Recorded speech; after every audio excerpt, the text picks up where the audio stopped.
back. I'm here to talk about why I'm an introvert and old thinking versus young thinking. So, the first things first, you think about kids. Kids are so honest about everything because they don't have the experience, nor do they have the information to make a bad decision versus a good decision. They have the benefit of primordial thought processes, cognitive abilities, and stuff like that. So if it's something they like, they're not going to hide the fact that they like it. If it's something that they hate, they're not going to hide the fact that they hate it. And when they're making a decision whether or not they want this toy versus that toy, they're looking, their field of vision is like this tunnel vision, almost like a caveman see, do, get.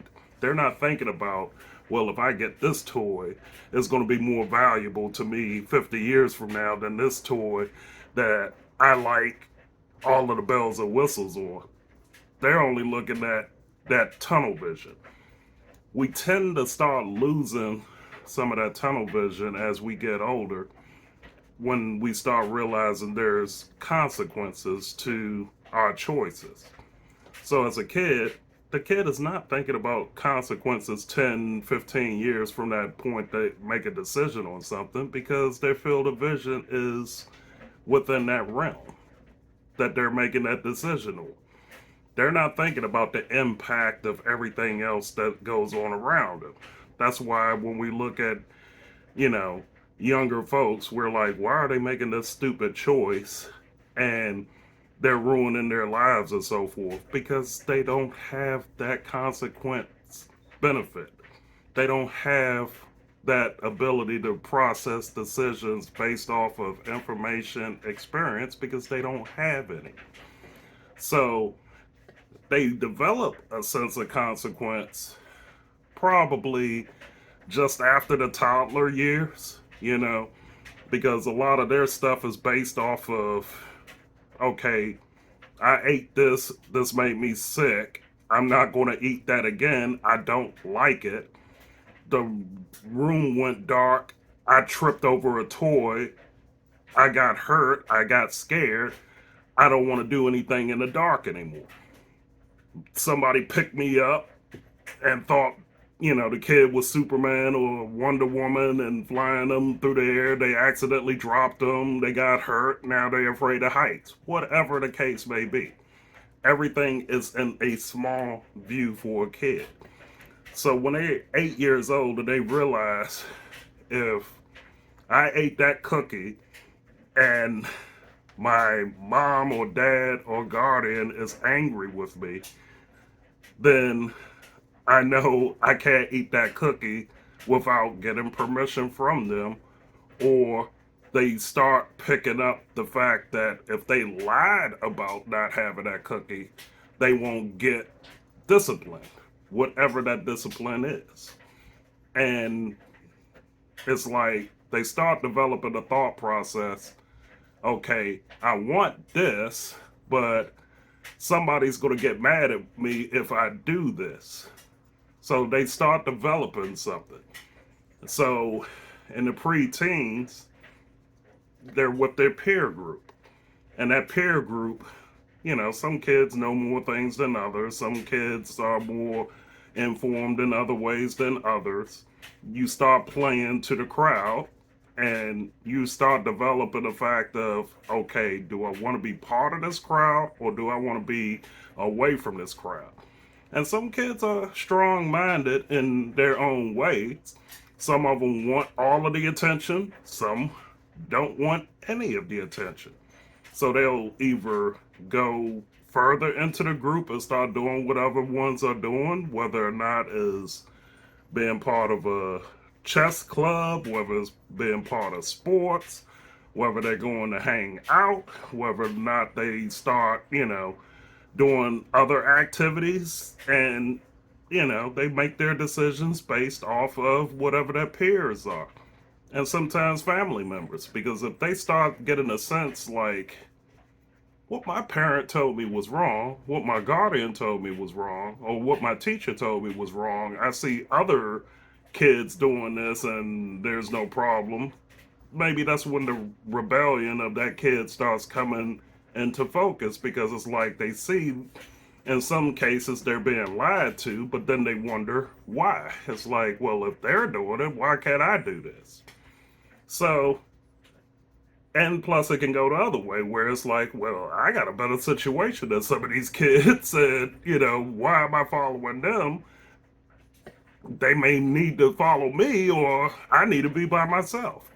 So they start developing decision making because they start to see that experience, hmm, maybe this experience is worth something after all. You know, oh, I see this kid over here, he's a liar, and I know he's lying because something like that doesn't happen.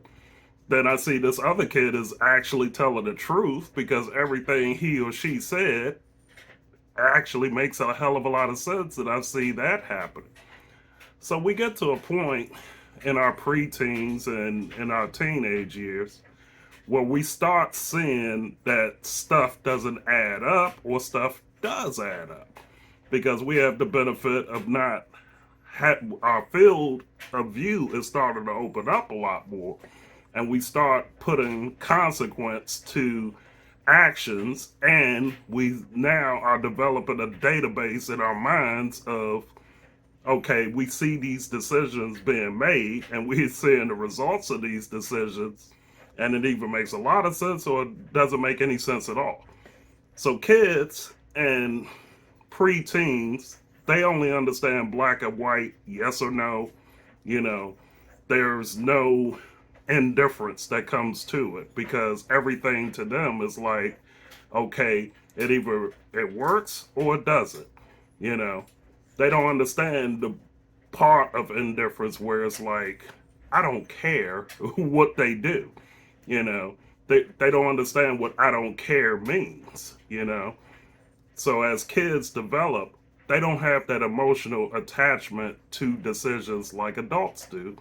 Therefore, that's why you hear adults all the time like, oh, these kids don't know what the hell they're talking about, whatever, whatever else, because life hasn't caught up to them yet. So once the kids get later into their teens and early 20s and so forth, and other relationships happen, some of them get sexual in nature and so forth.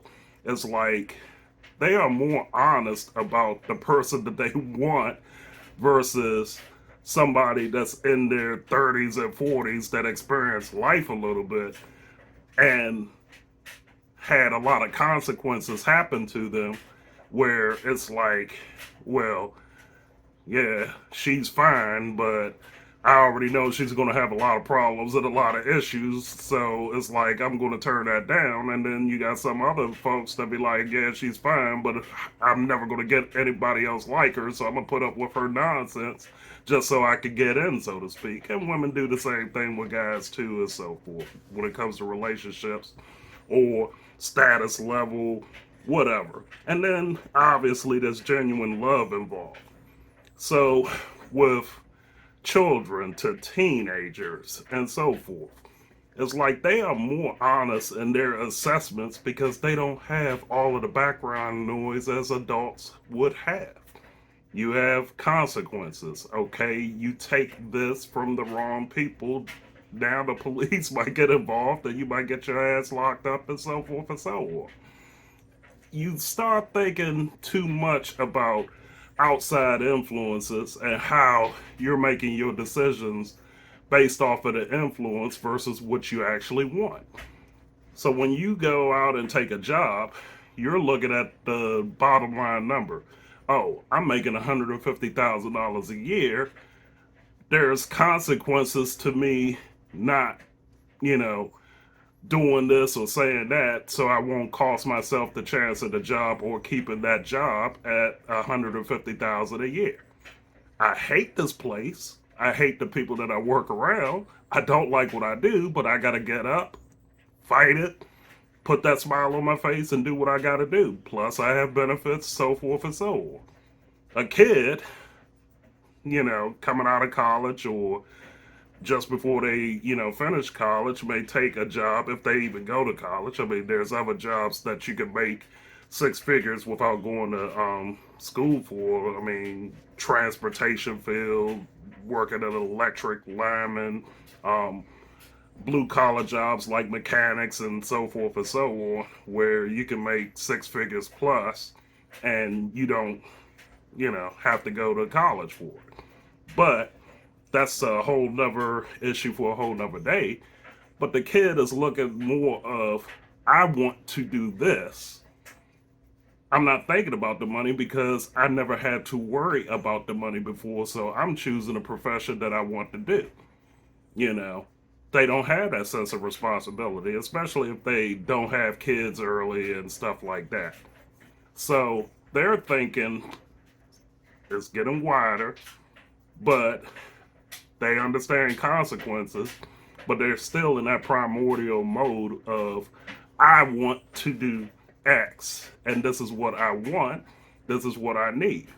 Now, where they start to get in trouble, that little part that I said earlier about relationships, where if they're too in tune with a group of folks, family included, that starts pulling from them, taking stuff from them, like, oh, well, you have to do this because we can't get to where you're getting to, so you got to look out for us, you know?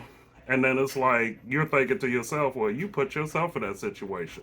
So then they may turn that into an emotional argument where you're so talented and we can never be on your level. You have to help us. You have to do this for us. And as a kid, it's like you're thinking to yourself, well, I don't want to hurt anybody. I don't feel like I'm responsible, but, I want to make things right and so forth. So you start having people alter your decisions based off of their consequence and their, situation, and you don't even think about that going into that whole realm. And that's how some situations, kids versus adults, that's how kids get used and abused, because it's like people that's older that see that that person is smart, talented, you know, and willing to learn, gets taken advantage of.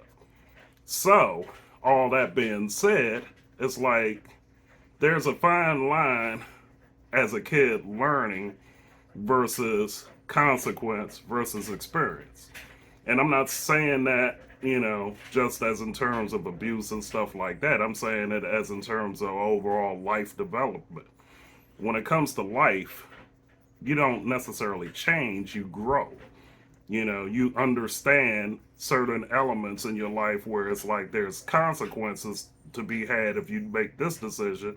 There's consequences if you make that decision because it was introduced to you, to the point where it's like, you gotta pay bills, you have responsibilities. Every layer of responsibility changes your decision making by one level. If you look at a flow chart and you start seeing some of those decision boxes, you realize that, okay, you say yes to this, all of this open up. If you say no to this, all of this open up. But then it goes down to one ending versus another ending, and you don't know what that is because you don't know the consequences of what you do. So now you start asking yourself, do you make decisions based off of what you want, or do you make decisions based off of what you need? And then within all of that, do you make decisions based off of the consequence, or do you make the decision to get the experience? Do you make decisions to get the money? Do you make decisions to keep up your friendship and family relationships? Do you make all these decisions to get the girl or get the guy or whatever? All of that stuff starts building up. It's just like a tree. You see it shoot up. It might look like a blade of grass when it's coming out. Then all of a sudden it starts go from the trunk to the branches to the leaves to more branches to more branches. And then you got a whole tree and a whole spectrum. And then you realize some of the decisions that you make are more of out of need or out of want for something else than what you actually should do and what you actually want to be. And you start doing this assessment of your life, like, how the hell did I get to this point? You know, that's because that's where life catches up to you. So, with all that being said, you know, that's how young thinking goes against old thinking. Young thinking is more primordial. Old thinking is always based off of experience and consequence. So when you hear old people like, why the hell is he or she doing this? That's going to ruin their life. They're taking the benefit of thinking about their own consequences, their own experience, and their own information pool, and they putting that all together to base a assessment of your life, which may not be true because the conditions they were in are totally different than the conditions that younger person was in. And then that younger person not having the benefit of all of that is thinking like, well, this is probably one of the stupidest people I've ever seen in my life. Everything they've done has worked against them, you know. And I can tell you from experience, I used to say that all the time about my mother. I'm like, she will make some of the most harebrained decisions out there, and all of that was based off of her life experience. But me being a kid, I didn't see the consequences she was going through because that's where, you know, you had that separation. That when you observing somebody else's situation, you don't know what they've been through to make the decisions they make versus what another person is going through versus what you go through. You know, you may look at two political candidates. You might say Biden versus Trump. A younger kid may just literally go off of what they say and what they've done, and they make their choice to vote for one or the other. An older person be like, well, I don't like Trump because he did this, he did X, Y, and Z. Forget what he did on the job. I just don't like him. I don't care if he becomes the greatest thing ever. I don't want him to have that job. And then somebody may say the same thing about Biden. Oh, he's too old. He don't know what he's saying. He doesn't know what he's doing. He's running into stuff. He mumbles all the time. And then he wants to, be a misogynist, blah, blah, blah, blah, blah. I mean, they'll just make up stuff just because they don't like them, and they're making their decisions based off of experience and based off of, their information pool. And I'm not saying this for a political thing because you can apply that to a religious group too. It's like they chose this religion because they experienced these other religions and then they found their truth through making all these informed decisions, which is where I'm going to get to the point of indifference. Indifference finally comes in where it's like you've experienced a lot of stuff and you just realize this has absolutely no impact on my life whatsoever. So why the hell would I even care about what's going on? And I'm going to throw the LGBTQIA plus community into this. It's like, if I'm not part of that group, why should I care? And I'm saying that allegorically, like, hey, they're doing their drag shows. One person decides they want to switch their gender or whatever. They feel like they're this, they feel like they're that. Who am I to judge? It's not my life. I don't have a stake in the fight, so to speak. It's nobody that I'm with. And I can even extend that to heterosexual relationships. If somebody's dating somebody that I know, and I know those two people, and they get together, why should I care? If I'm not in love with one or the other, so to speak, why should I care about them getting together? It's not making me lose sleep at night, but you have some people who cares too much whether or not they're different races, there's an age difference, and I'm saying a legal thing that we're talking about two consenting adults here. They look at that and they say, well, why the hell would he choose her or why would she choose him and so forth. And I'm saying to myself, why do you care so much about it if you don't have a stake in the game? You're not related to either one of them. You're not attracted to one or the other. So why should you care about that? That's where indifference needs to come in sometimes. Some of us go too far with what we care about to the point where we affect other people's lives that we shouldn't affect who they are. So then, getting back to the introvert thing, that's one of the reasons why I'm an introvert. I'm not shy. I'm not afraid to be around a lot of people, but I tend to pull back from a lot of people because it's like sometimes people place their values and their goals and their experience onto me that I'm like, that's your life. That's your judgment. Whatever woman I want to date, that's who I'm with. Whatever house I want to buy, that's my house. Whatever career I want to do, that's what I do. You know, it has no effect on you.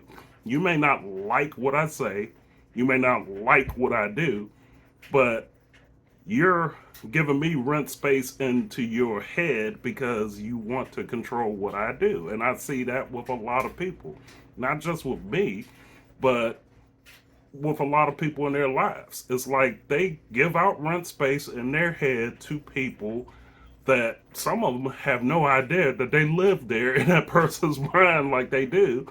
But it's like everything they do, they either hate it, they love it, whatever. I don't live vicariously through anyone.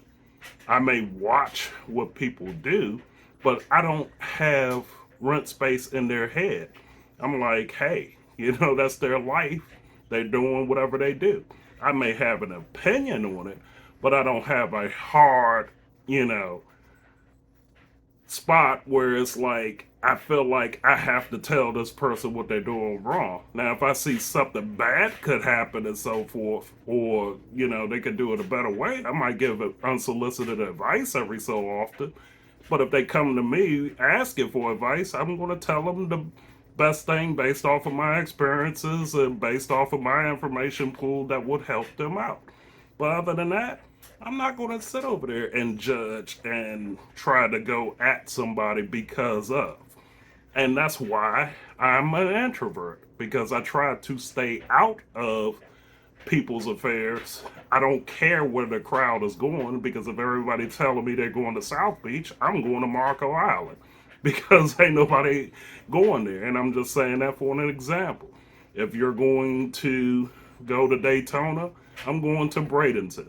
I'm not I don't want to be where everybody else is because that's their thing. I want my thing to be my thing. I want to enjoy what I do, and I want to make decisions based off of what I want, not what you think I should have. I'll take advice, and some of it is good, some of it is bad, but I have to parse through it and make the decisions on my own, just like you need to make decisions on your own and stop listening to everybody else. So being an introvert is not being shy. It's just I want to stand alone or stand in my collective group of people that I want to let in to make those decisions. If it's a girlfriend and it's just us. I don't care what you think. I don't care what you feel. You have no dog in that fight over there, you know. But if you with whoever you with, that is between you two.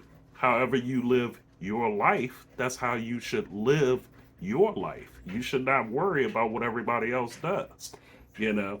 And people have different personalities all over the map. That's why you got a whole lot of extroverts. That's why you got a whole lot of introverts. That's why you got all these groups. Then you got all these people that's scholars that tend to be by themselves and so forth with opinions and so forth. It doesn't matter. Everybody is their own person.